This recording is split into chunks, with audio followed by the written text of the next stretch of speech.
all else, take our hearts and set them on fire with your love. Amen. Have you ever noticed that every miracle in the gospel starts with a problem? A hungry crowd, a storm at sea, too much need, too few hands, someone sick, someone lost, someone left out. It's almost as if the raw material of God's miracles is our human limitation. We come to the end of ourselves, and that's where grace begins to blossom. But here's the thing. Jesus never meets these moments alone. He never heals or feeds or sends without inviting others into the work. Now, he probably could have done it all by himself, but he didn't. He chose community first, finding this motley crew of 12 disciples, and I am sure there were many unnamed women as well, rest assured. He was all about collaboration, that messy, beautiful work of figuring out how to do things together. And that's the heart of being a change maker. Discovering that the way love transforms the world is rarely through one heroic act, but rather it's through the quiet, steady courage of people like us who decide to partner with God and with one another. So today's stories gives us an example of what that might look like. In the first one, Jesus sends out 72 people in pairs. They're not alone. They're together. He tells them to not take a wallet, to not pack a bag, to not even bring an extra pair of sandals. No safety nets, no Sunday school curriculum, no backup plan. In other words, he is sending them out and trying to help them discover how to depend upon each other and how to trust the kindness of strangers. He says, let others feed you and teach you and host you. Let your ministry be a collaboration, a partnership, where everybody has something to give. And I think that's how the kingdom of God moves in the world. It's not through independence. It's through interdependence. I think that Jesus knew that love travels best on that bridge of relationship. But still, collaboration doesn't come easy to any of us because we live in a world that prizes self-reliance, where strength is often equated with doing it all ourselves. We know this well in the Walloon. The myth of the self-made person that runs deep in us. It's what sociologists call the narrative of rugged individualism. It tells us to pull ourselves up by the bootstraps, to be self-sufficient, to keep our problems private, to measure worth by how much we can do on our own. So let's just sit with that for a minute and realize how that narrative runs through each one of us. I know it runs through me. And if we find ourselves not being able to do it alone, we're racked with guilt, aren't we? But this story runs counter to that narrative. Jesus never built an empire of one. He did not start a movement that says you need to be your own hero. He built community. People who relied on one another, who healed together, who traveled together, who prayed together, and even failed together. And we're seeing how this truth plays out in real time right here in Walla County. Because of the government shutdown, 575 families in our county, families with children, senior adults, people living with disabilities, may be losing access to their SNAP benefits, that monthly grocery support that helps them survive. And it's heartbreaking. I'm sure all of us have heard about that. But it's also revealing something we sometimes forget. And that's how interconnected we are. David this week did a lot of research, and he helped me understand this interconnection. He says that at Dollar Stretcher, a quarter of their sales comes from SNAP purchases. A quarter of their sales. Just think about the other grocery stores in our county, and it will probably be the same thing. When those families can't buy food, what happens? The store's revenue drops. Employees' hours are cut. The local economy suffers. It's a vivid reminder that what affects one part of the body affects another part. And we're far more entangled and far more dependent on one another than we often realize. So in this story, the disciples thought they were the ones doing the ministry. But in reality, without those people of peace, without the hospitality and the meals shared, nothing would have happened. And I think Jesus' ulterior motive was to show the disciples that it's only when we care for one another that we can be healed and transformed.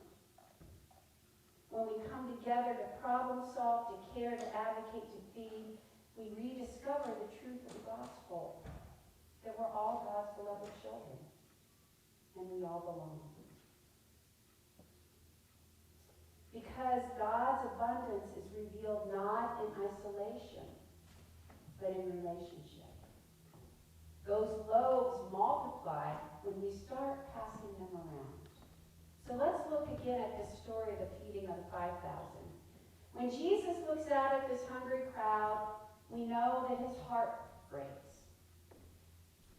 And the disciples, ever practical, say, Jesus, do the benediction, please. Send them away, they need to eat.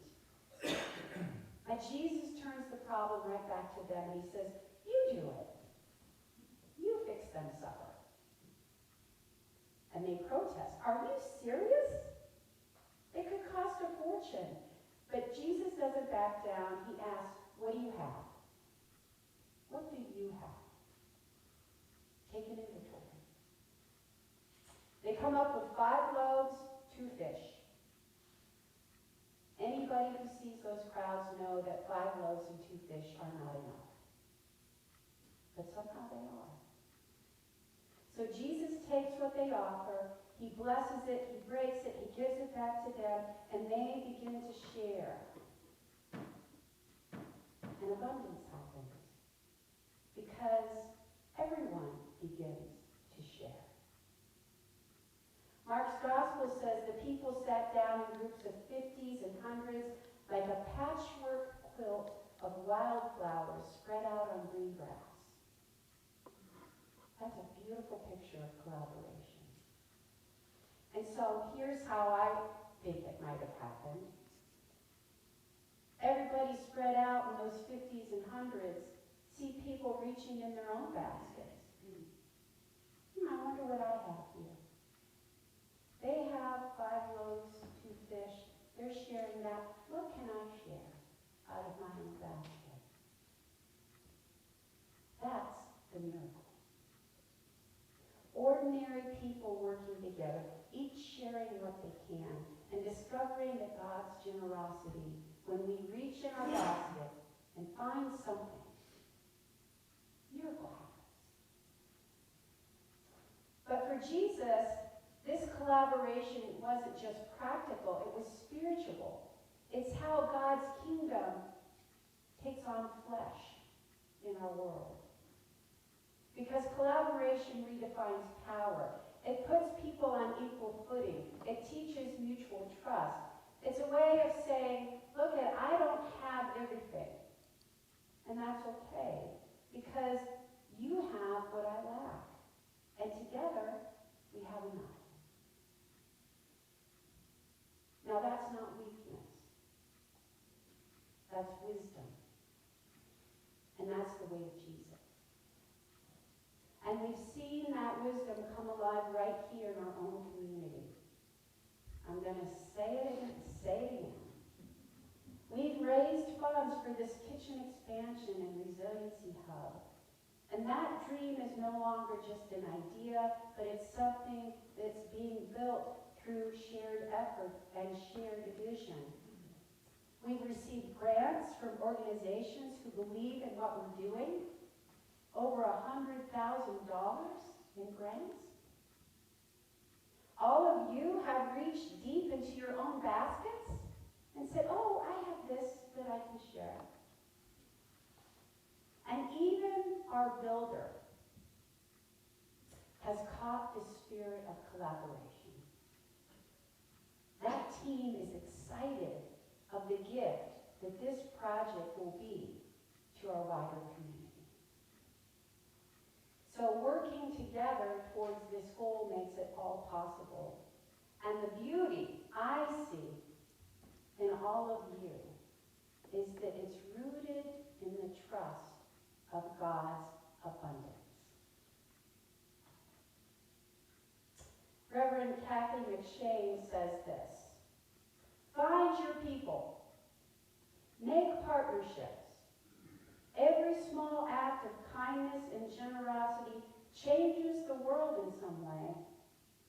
Every change maker who makes a good and lasting impact, large or small, on the world, does it with other people and not alone. So last week we began to wonder what being change makers might look like as we discern where our hearts break for the world. Maybe over the past few days something has stayed with you. Maybe a story has tugged at you. Maybe an idea has lit a small spark in you. So today we're going to take the next step. I want you to imagine who your people might be. Who could you talk to about that idea? Who might walk with you to help you make that into a reality? Who might you need to listen to before assuming what's needed? Think about that. Because I believe that the Spirit does not give visions meant to be carried out alone. So talking out loud, putting it out into the world, is often that first step toward letting it take flight. So this morning, as you reflect, I invite you to hold that thought, that person, that dream, and think about what need in our community or our world is speaking most clearly to you right now. And what action are you being nudged to take? And lift up your prayer, because that's how change begins. And maybe this week, when you drive past Dollar Stretcher or one of our other local grocery stores, or you see a parent in the grocery aisle stretching every dollar to buy food, you'll remember that we're all sitting on that same patch of beautiful green grass. Our lives are intertwined. Our well-being depends on one another. There is no them and us in God's realm. There's only we and our baskets. This is how the world changes. Not through miracles that fall from the sky, but through miracles that rise up among people like you and me. This is the work of being a change maker. And it's how we become the hands and the heart of Christ for the world. Amen.